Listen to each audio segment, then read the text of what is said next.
अम्मा शक्ती, ठीक असतेस ना तू? शक्ती, बोल ना काहीतरी, सांग ना काय झालं ते. काल रात्रीपासून कुठे होतीस तू? तुला कोणी किडनॅप केलं होतं का? की मागे तू ते अंधश्रद्धा निर्मूलनाचं काम करत होतीस, मोर्चा काढत होतीस? त्या कामाच्या विरोधात असलेल्या लोकांनी तुला गायब केलं नव्हतं ना ग? शक्ती, आम्हाला तर कळू दे नक्की काय घडलंय ते. अयो, आल्यापासून तू गप्प गप्प आहेस बघ. शक्ती, तुझ्या बरोबर तसलं काही घडलं नाहीये ना?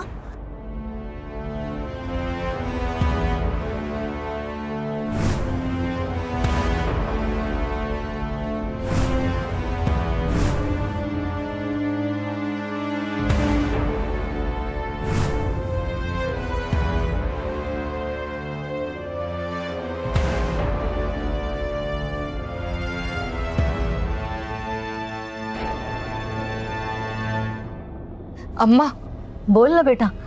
अम्मा मला आता एक खरं खरं सांग. विचार ना.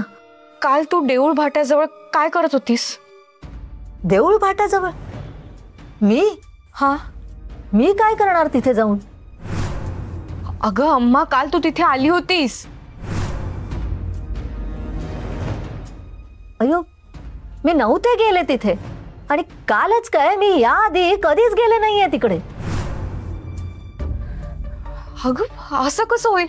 अम्मा, मला चांगलं आठवतंय तू काल तिथे आली होतीस. अगं तुझ्याच तर मागे चालत मी तिथून बाहेर निघाले आणि अचानक काय झालं? मला नाही आठवत, पण मला एवढं आठवतंय की अम्मा तिथे आली होती. अयो शक्ती, मी नव्हते गेले तिथे. काल मी घरीच होते बघ. दिवसभर मी उमरेच्या बाहेर पाऊलही नाही टाकलंय. शक्ती बरोबर बोलते अम्मा. अगं काल तर ती घरीच होती.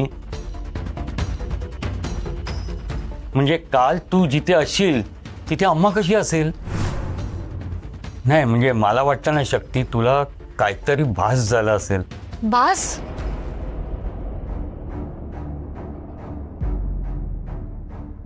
अप्पा आणि अम्मा खोटं बोलणार नाही, पण तिकडे अम्मा आली होती एवढं नक्की. मी अम्माला पाहिलं ते पूर्ण शुद्धीत असतानाच. पण पुढे जे काही घडलं ते का आठवत नाहीये मला. असं काय घडलं होतं नक्की? हे प्रकरण वाटतं ना तितकं साधं सरळ नाहीये, हे काहीतरी वेगळं आहे. बॉस सांभाळून. वहिनी बॉस, आपण बॉसना फ्रीज मध्ये ठेवले. गोठून बर्फ तर नाही ना होणार? नाही. हे बघ करोना, आजपासून आत्तापासून घरातली सगळी कामं तुला करायची आहेत. पण वहिनी बॉस, ती कांता आहे, बाकीचे सगळे नोकर चाकर आहेत. नाही, घरातल्या आणि घराबाहेरच्या सगळ्या नोकरांना सुट्टी द्यायची. भर पगारी सुट्टी असं सांग, कळलं? प्रिन्सना ह्या अशा अवस्थेत कोणी बघायला नको. हे बघ, घरातलं बाहेरचं कोणी, साधं सूर्याचं किरण सुद्धा मला या घरात नकोय. प्रिन्स जिवंत होईपर्यंत, कळलं का तुला? हो वहिनी बॉस.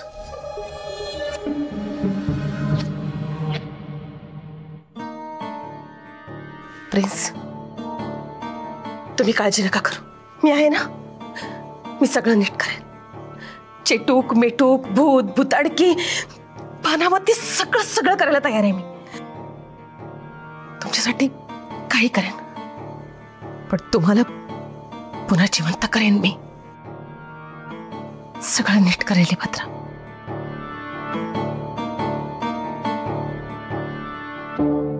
बॉस, तुम्ही काही काळजी करू नका, सगळं काही ठीक होईल.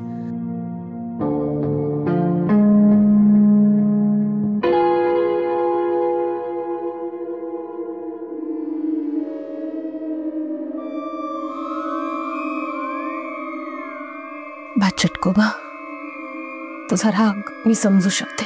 प्रिन्सने लहान तोंडी मोठा घास घेतलाय. खूप मोठी चूक झाली त्यांच्याकडनं. त्यांचा उद्देश तुझा अपमान करणं नव्हता. टेन्शन मध्ये बोलून गेले ते म्हणतात ना, एखाद्या माणसाचा तोल सुटून गेला की त्याची अक्कल गुडघ्यात येते, तसं काहीच झालं त्यांचं. त्यांच्या वतीने मी तुझी माफी मागते. माफ कर त्यांना. माफ करू त्याला. खर तर त्याच्यासोबत तुझाही जीव घ्यायला होता मी, पण तुझं नशीब दांडगा म्हणून तू वाचलीस. त्या आदिशक्तीने माझ्या पित्याचा, साक्षात रक्तासुराचा वध केलाय. युगानुयुगे मी तिला हरवण्यासाठी, माझ्या पायाजवळ आणण्यासाठी मी जन्म घेतोय. पण प्रत्येक जन्मी माझी हार झालीये. ती भवानी जिंकत आलीये. पण या जन्मात मी तिला पुरून उरणार होतो. त्यासाठी मला तुमची मदत हवी होती. पण तुम्ही माझ्यासाठी शाप आहात, शाप. तुमच्यावर विश्वास ठेवून घोर चूक केली मी. पण मला नाही वाटत तुमच्यावर विश्वास ठेवून मी ते आदिशक्तीचा नायनाट करू शकेन आणि या जगावर आधी राज्य गाजवू शकेन. चालती हो इथून, चालती हो इथून. चेटखोबा, शांत हो, शांत हो चेटखोबा. तुझं ध्येय ते आमचं ध्येय. आपण मिळून त्या आदिशक्तीचं नायनाट करू, संपवून टाकू तिला आपण. पण माझं सौभाग्य मला परत दे. आता सौभाग्य मला परत दे. मी भीक मागते तुझ्याकडे, पण माझं सौभाग्य मला परत दे. माझं धनी मला परत दे. त्याला जिवंत कर चेटखोबा, त्याला जिवंत कर, जिवंत कर चेटखोबा. ते शक्य नाहीये, शक्य नाहीये ते. अटक मटक चल सटक.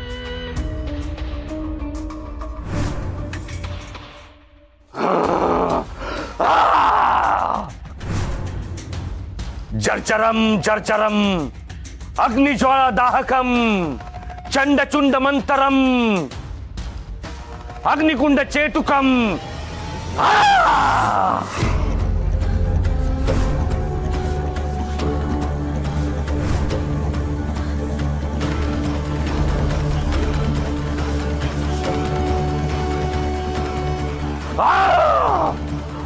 आदिशक्ती, भवानी चांडाळणी. आग नाहीये, हा सुराग्नी आहे, सुराग्नी. माझ्या मनात पेटलेला सुराग्नी. तो तुला संपवल्याशिवाय शांत होणार नाही. ज्या ज्या जन्मात तुम्हाला जखमा दिल्यास त्याचा बदला मी या जन्मात घेणार आहे. या कलियुगात तुझा अंत निश्चित आहे आणि तोही माझ्या हातून, या चेटकोबाच्या हातून. हा चेटकोबा अधिक शक्तिशाली झाला आहे. तो हार मानून पळणार नाही. तुझा तर अंत करेलच, पण तुझे ते अंश, शक्ती आणि शिवा यांची अशी अवस्था करेन, अशी अवस्था करेन की पुन्हा मानव जन्म घेण्यास धजावणार नाहीत. या रक्तासुर पुत्र चेटकोबाच्या हातून त्यांचाही मृत्यू अटळ आहे. अटक मटक सटक, अटक मटक सटक, अटक मटक सटक, अटक मटक सटक.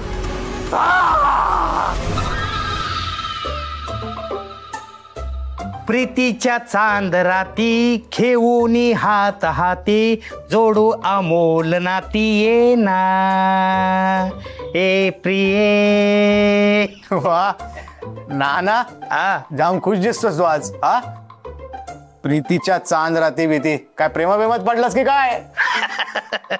अरे शिवा, प्रेमात पडायचं माझं वय कधीच निघून गेलंय.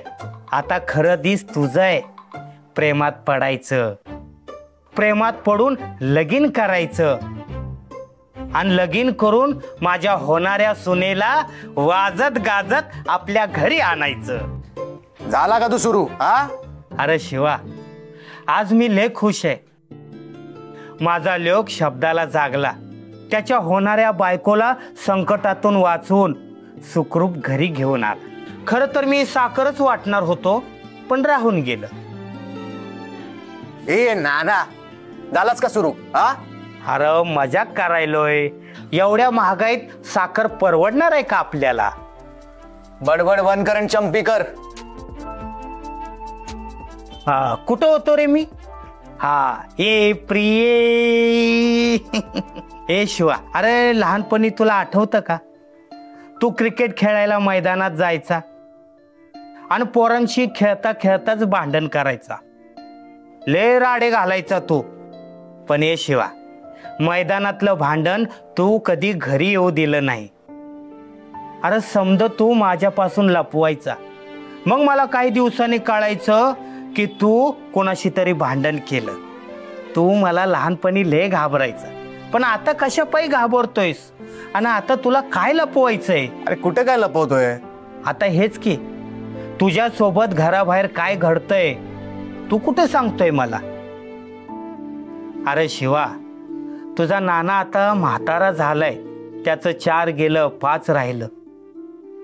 हे बघ, मला आता वाटतंय रे, माझ्या लेकानं माझ्या समोर त्याचं मन मोकळं करावं.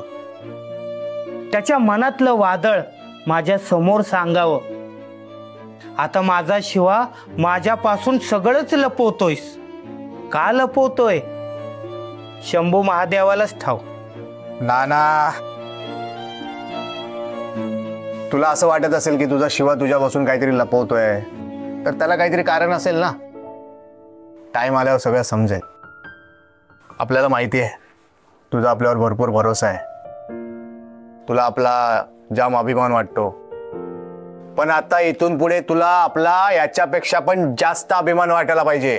हा, जास्त अभिमान वाटला पाहिजे. हा, आणि तो कशा पाहिजे? आतापर्यंत आपण फक्त प्रिन्स सरकारांकडे जॉब करत होतो ना, आता इथून पुढे शंभू महादेवाकडे पण जॉब करणार. अरे काय बराळायला लागलायस तू? शंभू महादेवाकडे कामाला लागलायस? अरे देवळातल्या संस्थेत कामाला लागलाय की काय? काय काम करतोयस? अरे नाना, देवळाच्या संस्थेत नाही कामाला लागलो. शंभू महादेवाकडे जॉब म्हणजे इथून पुढे आपला शंभू महादेव आपल्याला ऑर्डर सोडणार आणि आपण उठणार की निघणार. अरे मला काय बी कळलं नाही. ठीक आहे ना, समजेल तुला. पण आता मी काय पण नाही सांगणार. टाइम आल्यावर समजेल तुला पण आणि आपल्याला पण. तोपर्यंत मस्त खा पे मजा कर. काय? अरे वा माझ्या लेका, तू म्हणशील तसं. फिरतीच्या चांद राती. अरे पण ठेवली कुठं? आईला रात्री आणली असती, लक्षात राहिले असते. पण दुपारच्याला आणली ना. काय काय कुठे ठेवली ते? काय? अरे चपटी र, दुपारपासून कुठे ठेवली काहीच लक्षात नाही. हे नाना, प्रीतीच्या चांद राती. अजिबात चपटीला हात लावायचा ना, सांगून ठेवतो. ह्या डाव्या हातानं ठेवली होती, त्या डाव्या हातालाच आठवत नाही कुठं. नाना, खा पी मजा कर बोललो. ते मस्तपैकी खा, चमचमीत खा, जेव पोटभर खा आणि चहा पी. दारूला हात नाही लावायचं, सांगून ठेवतो. चल इकडे. अरे ऐक की. अरे लेका ऐक की. काय ऐकायचं नाही मला. चल. 60 आणि 90 मध्येच मला लय मजा येते. काय शक्ती, कशी आहेस तू? तिच्या चांद राती घेऊन हात हाती.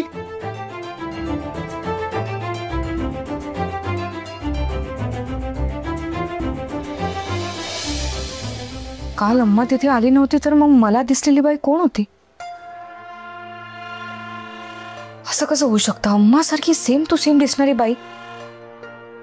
हे सगळं मला शिवाला सांगायला हवं. शिवाला कॉल करते.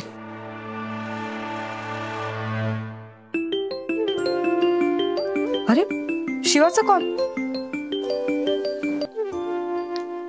हा बोल शिवा. अरे मी तुलाच कॉल करणार होते, पण तेवढ्यात तुझा कॉल आला. असं मला पण अचानक उचकी लागली. म्हटलं तूच आठवण काढत असशील, तर फोन घेतला आणि कॉल लावला तुला. खरंच आठवण काढलीस का माझी? हो. अरे मला जरा तुझ्याशी एका महत्वाच्या विषयावर बोलायचं होतं. मग बोला ना मॅडम, बंदा हाजीर आहे. शिवा तू इथे? अरे दचकले ना मी. सॉरी सॉरी, तू दचकलीस. मी जरा गंमत करायची म्हणून जरा. ते काय आहे की आज जे काय घडलं त्याच्यानंतर आपलं नीट बोलणं नाही झालं ना, म्हणून म्हटलं डायरेक्ट जाऊन भेटावं. नाही बरं झालं तू आलास. मी तुला कॉल करणारच होते पण काय महत्वाचं बोलायचं होतं तुला? शिवा, काल नेमकं काय घडलं ते मला आठवलंय. काय? शिवा, काल आपण जिथे भेटलो तिथे जे काही घडलं ते मला आठवतंय खरं, पण ते खरं का खोटं तेच कळत नाहीये. माझं डोकं ना असं सुन्न झालंय. शक्ती, हे बघ, डोक्याला अजिबात ताण न देता शांतपणे जे काही घडलं ते सांग मला. शिवा, काल डेटिंग लोकेशनवर मला डिट्टो अम्मासारखी दिसणारी एक बाई दिसली. काय? अम्मासारखी दिसणारी बाई? कसं शक्य आहे? हो, अरे तुला कोणाचा तरी कॉल आला आणि तू बोलत होतास तेव्हा मी अचानक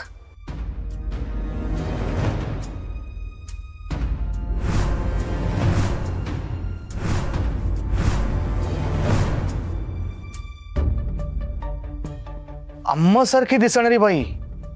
शक्ती, कदाचित तुला भास वगैरे झाला असेल. नाही शिवा, हा भास नव्हता. मला ना हे सगळं जरा संशयास्पद वाटतंय. संशय घेण्यासारखे तर आहेच सगळं. आपल्याला तर असं वाटतं ना, शक्ती कोणीतरी जादूटोणा केलाय किंवा ना हे सगळं प्लॅनिंग करून घडून आणतंय.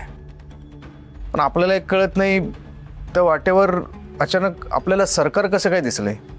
Prince sir? तुला प्रिन्स सर दिसले? हा, ते तुला सांगायचंच राहिलं. आपण तुला शोधत येत होतो ना, तर वाटेत काही गुंडांनी आपली वाट अडवली. मग काय, त्यांच्याशी भिडलो आणि मग निघालो, तर परत वाटेमध्ये आपल्याला सरकार दिसले. त्यांच्याशी बोलायला थांबलो तर अचानक आपल्या डोक्यात कोणीतरी काहीतरी टाकलं, आपली सगळी शुद्धबुद्धच गेली. पुढचं काय आठवतच नाही. मग शिवा, या सगळ्या मागे प्रिन्स सरकारांचा हात? सरकार? शक्ती, अरे काय बोलते तू? अगं ते कशाला असं करतील? सरकार म्हणजे देव माणूस, त्यांचा जीव आहे आपल्यावर, तुला माहिती आहे ना. आता आपण हॉस्पिटलमध्ये होतो, जगण्या मरण्याच्या वाटेवर होतो, सरकारने सगळ्या ट्रीटमेंटचा खर्च उचलला. ते कशाला असं करतील? शंभू महादेवाने जरी येऊन सांगितलं ना तरी आपला विश्वास नाही बसणार. शक्ती, आपल्याला काय वाटतं माहिती आहे शक्ती, जशी तुला खोटी अम्मा दिसली ना, तसेच आपल्याला पण खोटे सरकार दिसले असणार. आपली वाट अडवायला, आपल्याला तुझ्यापर्यंत पोहोचू नये म्हणून ना कोणीतरी मोहिनी घातली असणार. हरकत नाही, आज जरी कोळी सुटत नसली ना तरी त्या बाई पुन्हा भेटल्या ना तर सगळ्या प्रश्नांची उत्तरं भेटतील. बाई? कोण बाई? हा, ते पण तुला सांगायचं राहिलं. मी तुला शोधत वणवण भटकत होतो ना, तर अचानक एक बाई माझ्या समोर आल्या. हा, कुरळ्या केसांच्या होत्या. बाईक स्कूटरवर आल्या त्या. कुरळ्या केसांच्या स्कूटरवरून येत होत्या? हा. शिवा, तुला तीच बाई दिसते का जी मला दिसते? ते नाही माहिती मला. त्या आल्या आणि त्यांनी मला तुझ्यापर्यंत पोचायचा रस्ता दाखवला. मी पण त्यांच्यावर विश्वास ठेवला आणि तुझ्यापर्यंत पोचलो मग शेवटी. अरे शिवा, तू काय बडबडतोयस? अगं खरं तेच सांगतोय. त्या बाई मला रस्त्यात भेटल्या आणि म्हणाल्या की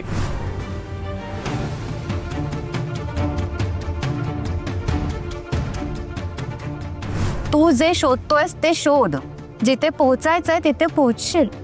शिव पार्वतीच तुला मार्ग दाखवतील. सरप्राइझिंग. अरे कोण असेल ती बाई आणि ती आपल्या मदतीला का धावून येते? या आधी कित्येकदा ती माझ्या मदतीला धावून आली आहे आणि आता तुझ्या मदतीला धावून आली. तिचा काय संबंध असेल आपल्याशी? शक्ती, आपल्याला माहिती आहे त्या बाईंचा तुझ्याशी काय संबंध आहे. ती बाई तुझी आई आहे, सख्खी आई. त्या आता या जगात नाहीत. त्यांचा आत्मा आपल्याला दिसतो, आपल्या मदतीला धावून येतो. पण मग ती मुलगी? ती तर लहानपणीची तू आहेस, मग तूच का दिसते आपल्याला? मगाशी पण तू दिसलीस. त्यांच्यासोबत लहानपणीची तू का दिसते तेच कळत नाहीये. शक्ती, तुझा भूतकाळ नक्कीच भयानक होता, पण नेमकं काय घडलंय तुझ्या भूतकाळात ते कळायलाच हवं. आणि ते जेव्हा कळेल ना, तेव्हा आपल्याला पडलेल्या प्रश्नांची सगळी उत्तर आपल्याला मिळतील. शिवा, शिवा, अरे काय झालं?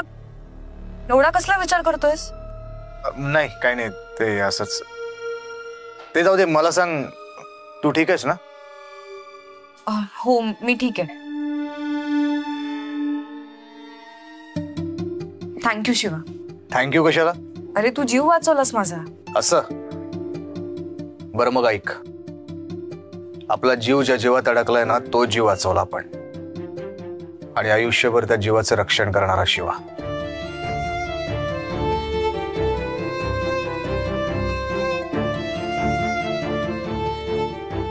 बरं जाऊन झोप, रात्र झाली खूप.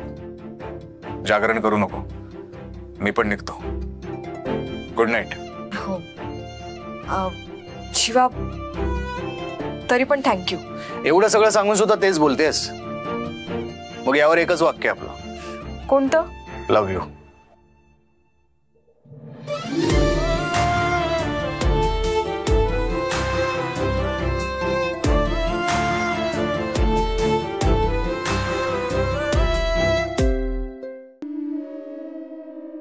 शक्तीला अम्माची हमशकल दिसली.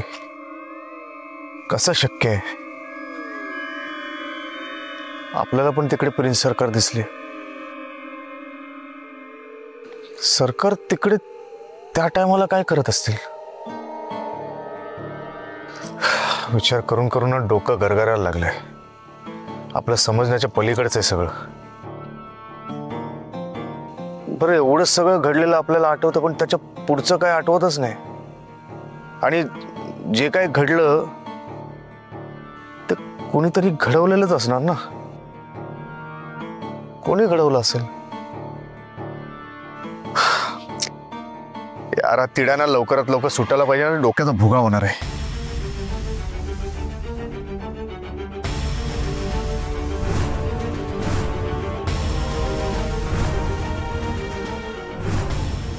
शक्ती,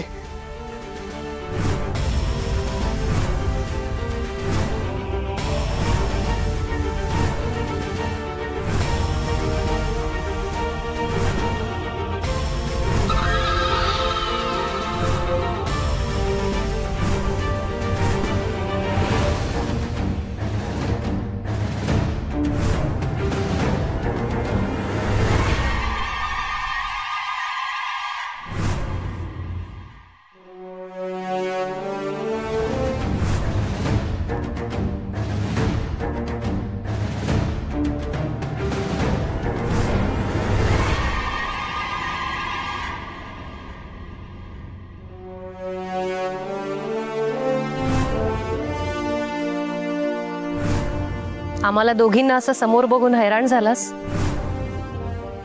होणारच ना. एक तर आधीच डोक्यात एवढे प्रश्न आहेत, त्यांचीच उत्तर भेटत नाहीत, आणि तुम्ही दोघे असे अचानक समोर आल्यावर गोंधळाल तर होणारच ना.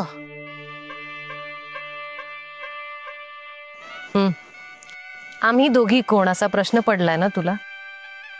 नाही, एवढा मोठा प्रश्न नाही पडलाय.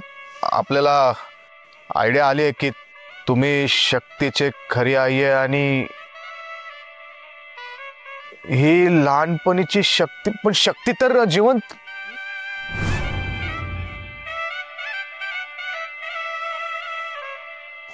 ही शक्ती नाही आहे, ही माझी अदिती आहे.